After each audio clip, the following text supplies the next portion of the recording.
আসসালামু আলাইকুম। জানিয়ে দেব আমাদের হাতে আসা সর্বশেষ গুরুত্বপূর্ণ সংবাদ। শুরুতেই সংবাদ শিরোনাম। এবার ভয়াবহ লোমহর্ষক অভিযোগ পাওয়া গেল হত্যা মামলার পলাতক আসামি শেখ হাসিনার বিরুদ্ধে।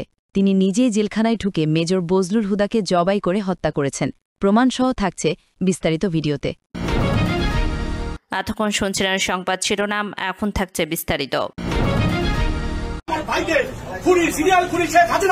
জেলখানায় ঢুকে নিজ হাতে জবাই করে হত্যা করেছিল বজলুল হুদাকে। এই ফ্যাসিস্ট হাসিনা ধারালো ছুরি দিয়ে গরু যেভাবে জব করে তাকে জব করা হয়েছে। 28 জানুয়ারি 2010 সালে ঢাকা কেন্দ্রীয় কারাগারে রাত 9:30 থেকে 11টা পর্যন্ত ঢাকা কেন্দ্রীয় কারাগারের আশপাশ ও কারাগারের অভ্যন্তরে সব বিদ্যুৎ একযোগে বন্ধ হয়ে যায়। বন্ধ হয়ে যায় বললে ভুল হবে, বন্ধ করে দেয়া হয়। 1.5 ঘণ্টা ঢাকা কারাগারের মতো স্পর্শকাতর জায়গায় কেন বিদ্যুৎ বন্ধ করে রাখা হয়েছিল সেটা একটু পরে বলি। আগে বিদ্যুৎ আবার ফিরে আসার পর কারাগারের অবস্থা কেমন ছিল সেটা বর্ণনা করা যাক।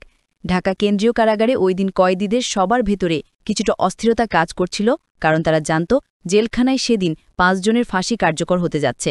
আর যেই 5 জনের ফাঁসি কার্যকর হতে যাচ্ছে তারা সকলেই ছিল অত্যন্ত বিনয়ী ও কারাগারের সকলের প্রিয় মানুষ। রাত 12:01 colonel Faruk, major AKM Mohiuddin Ahmed, artillery Mohiuddin, Sultan Shahriar খানকে ফাঁসিতে ঝুলিয়ে হত্যা করা হয়। 4 জনকে ফাঁসি দেয়া হলেও লাশের সংখ্যা ছিল মোট 5টি। ফাঁসির কার্যকরের পরদিন যথারীতি 5টি লাশ পাঠানো হয় যার যার গ্রামের বাড়িতে, কিন্তু একটি লাশের ক্ষেত্রে বিশেষ নিরাপত্তা ব্যবস্থা রাখা হয়েছিল, আর সেটাই হল চুয়াদালা সূর্য সন্তান মেজর বজলুল হুদার। মূলত বজলুল হুদার মরাদেহ যেন কেউ দেখতে না পারে সেটা নিশ্চিত করা।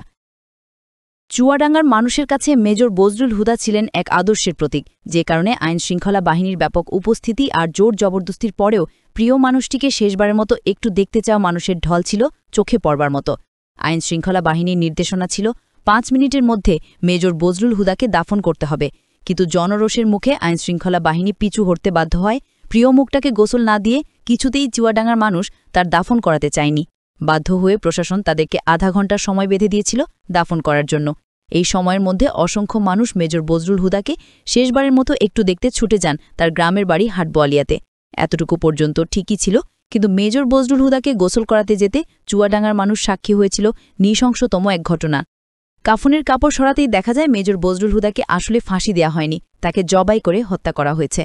বাংলার 20 সন্তান মেজর বজলুল হুদাকে কে কারা কিভাবে জবাই করেছিল সেটা জানতে হলে আবারও 28 তারিখ রাত 9:30 থেকে 11টা পর্যন্ত 1.5 ঘণ্টার সেই সময়টাতে ফিরে যেতে হবে, যেই সময়টুকুতে ঢাকা কেন্দ্রীয় কারাগার ও তার আশপাশের বিদ্যুৎ বন্ধ করে রাখা হয়েছিল। ওই রাতে ঢাকা কেন্দ্রীয় কারাগারে কয়েক ঘণ্টায় যা হয়েছিল তা হলিউডের হরর থ্রিলার মুভিকেও হার মানাবে। অনুসন্ধানে জানা যায় 2010 সালের 28শে জানুয়ারি রাত 9টার পরপরই জেল গেটের ভেতরে মোট 2টি কালো গিলাসের গাড়ি প্রবেশ করে। ওই গাড়ির একটি SSF-এর সদস্যদের সাথে শেখ হাসিনা এবং অপরটিতে জাহাঙ্গীর কবির নানক, ইসমাইল হোসেন সম্রাট, তৎকালীন ঢাকা বিশ্ববিদ্যালয়ের ছাত্রলীগের দুর্ধর্ষ ক্যাডার সিদ্দিকী নাজমুল আলম ছিলেন। ধারণা করা হচ্ছে ওই রাতে অপারেশনের পুরস্কার হিসেবে পরের বছর 2011 সালে ছাত্রলীগের কেন্দ্রীয় সাধারণ সম্পাদকের পদে বসানো হয় নাজমুলকে। এছাড়া সম্রাট ও জাহাঙ্গীর কবিরদেরকেও দেয়া হয় গুরুত্বপূর্ণ দায়িত্ব। এর বাইরে ওই গাড়িতে ভয়ঙ্কর কুৎসিত দেখতে বড় ঘোপালা একজন মানুষ ছিল, যার নাম পরিচয় আমাদেরকে নিশ্চিত করে বলতে পারেননি। গোয়েন্দা সংস্থার সাবেক এক কর্মকর্তা জানান, ওই রাতে মোট 2টি ফাঁসির মঞ্চ তৈরি করা হয়েছিল। এই 2টি ফাঁসির মঞ্চে 2 জন করে মোট 4 জনকে ফাঁসি দেয়া হয়। দূর থেকে কোন 4 জনকে ফাঁসি দেয়া হয়েছিল সেটা বোঝা না গেলেও 5ম জনকে ফাঁসি দেয়া তো দূরের কথা, মঞ্চে তোলা হয়নি। কিন্তু লাশ বের করার সময় জেলখানা থেকে মোট 5টি হাঁসবাহী গাড়ি বের হয়েছিল। ওই রাতে শেখ হাসিনার সাথে জেলখানার ভিতরে প্রবেশ করা খুনিরা সোজা চলে যায় প্রশাসনিক ভবনে, আর শেখ হাসিনা, পুলিশ, র্যাব এবং স্বরাষ্ট্র মন্ত্রণালয়ের কর্মকর্তাদের সাথে দাঁড়িয়ে থেকে 4 জনের ফাঁসি নিজে প্রত্যক্ষ করেন। ধারণা করা হয় আসলেই তাদেরকে ফাঁসি দেয়া হচ্ছে কিনা সেটা নিশ্চিত করতে শেখ হাসিনা সেখানে উপস্থিত ছিলেন। ফাঁসি কার্যকর হওয়ার পরপর শেখ হাসিনাও চলে যায় প্রশাসনিক ভবনের ভেতরে। সেখান থেকে রাত 1টার কিছু আগে শেখ হাসিনা ও তার সাথে থাকা খুনিরা সেই একই পাজারো গাড়িতে করে জেলখানা থেকে বের হন। কারাগারের অন্য আরেকটি সূত্র বজলুল হুদার পরিবারকে জানিয়েছিলেন সে রাতে বজলুল হুদাকে কারাগারের প্রশাসনিক ভবনের একটি কক্ষে জবাই করা হয়েছিল, যেখানে শেখ হাসিনা নিজে উপস্থিত ছিলেন, এবং বজলুল হুদাকে জবাইয়ের আগে তার বুকের উপর পা চাপা দিয়ে লিখেছিলেন শেখ হাসিনা নিজে। সে রাতে শেখ হাসিনার সহ তার সাথে থাকা সব খুনির গায়ে রক্ত লেগেছিল, কিন্তু সম্রাটের গায়ে সাদা টি-শার্ট থাকায় সেটা অনেকের চোখে পড়েছিল। বর্ণনা শুনে অনেকের কাছে হয়তো অসম্ভব অবিশ্বাস্য এক গল্পের মতো মনে হচ্ছে, তবে আপনি যদি শেখ হাসিনার ব্যক্তিগত সহকারী মদিউর রহমান রেন্টুর আমার ফাঁসি চাই বইটি পড়ে থাকেন, তাহলে আপনার কাছে শেখ হাসিনার চরিত্রের সাথে আজকের ঘটনাটি সম্পূর্ণ মিলে যাবে। এক কথায়, শেখ হাসিনা একজন নরপিশাচের রক্তপিপাসু, মানসিক বিকারগ্রস্ত একজন উন্মাদ। যে কারণে একজন মানুষ যার আর কয়েক ঘণ্টা পরে ফাঁসি কার্যকর হবে তাকে নৃশংসভাবে জবাই করে হত্যা করার কথা চিন্তা করতে পারে। একটু চোখ বন্ধ করে ভেবে দেখুন কত নৃশংস নরপিশাচের হাত থেকে আল্লাহ আমাদের বাঁচিয়ে দিয়েছেন।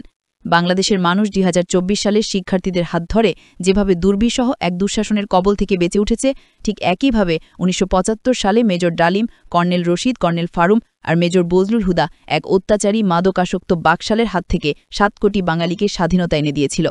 শেখ হাসিনার দুঃশাসন আমরা চোখে দেখেছি, কিন্তু শেখ মুজিব এটা আমাদের থেকে আড়াল করে রাখা হয়েছে বলেই আমাদেরকে এখনও তাকে বিতর্কের ঊর্ধ্বে রাখার কথা শুনতে হয়।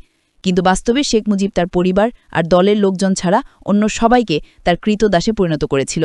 শেখ মুজিবের সময় কতটা অরাজক পরিস্থিতি ছিল তা মেজর বজলুল হুদার উইকিপিডিয়ার কয়েকটি লাইন পড়লেই পরিষ্কার হয়ে যাবে। মেজর বজলুল হুদা মেজর ডালিম আর তার স্ত্রী একটা বিয়ের অনুষ্ঠানে গিয়েছিলেন। সেখানে শেখ কামালের তার বখাটে বন্ধুরা উপস্থিত ছিলেন। এদের মধ্যে সবচেয়ে উচ্ছৃঙ্খল ছিল গাজী গোলাম মোস্তফার ছেলে। গাজী গোলাম মোস্তফা ছিলেন শেখ মুজিবরের সবচেয়ে আস্থাভাজন এবং ঢাকা মহানগর আওয়ামী লীগের সভাপতি।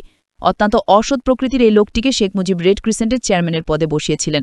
তিনি গরিব মানুষের চাল, তেল, কম্বল চুরি করে শেখ মুজিবের সাথে ভাগাভাগি করতেন। ক্ষমতার দাপটে বিয়ের অনুষ্ঠানে আসা মেজর ডালিমের স্ত্রীকে অসম্মান করার সাহস দেখিয়েছিল শেখ কামালের বন্ধুরা।